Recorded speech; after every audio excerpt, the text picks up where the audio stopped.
కూటమి ప్రభుత్వం ఎన్నికల హామీలను ఒక్కొక్కటిగా అమలు చేసి 100% పూర్తి చేస్తుందన్నారు రాజమండ్రి ఎమ్మెల్యే ఆదిరెడ్డి వాసు. 1వ తేదీకి ముందే పెన్షన్ల పంపిణీ చేసిందన్నారు. వర్షాన్ని సైతం లెక్క చేయకుండా పెన్షన్ల పంపిణీ పూర్తి చేస్తున్నామని తెలిపారు. గత ప్రభుత్వంలో పలు కారణాలతో తొలగించిన పెన్షన్లను అతి త్వరలోనే తిరిగి అందజేస్తామని చెప్పారు ఎమ్మెల్యే ఆదిరెడ్డి వాసు.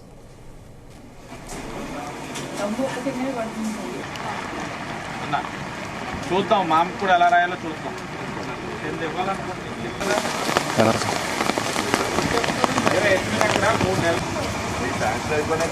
కొత్త పెన్షన్లు తీసేసిన అన్ని కూడా అలాగే ఇవ్వాల్సిన అన్ని కూడా వచ్చే నెల లేకపోతే ఆ పై నెల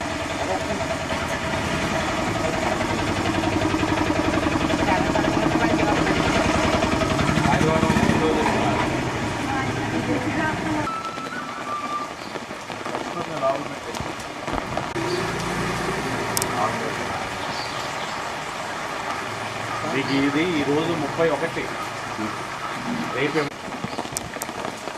గొడుగు ఒకసారి పక్కన. Okay sir. ఆవిడ కూడా 4000 బాగానే లెక్క 2000 ఇవ్వాలి టైంకి. ఎంత ఈ నెలలో 2000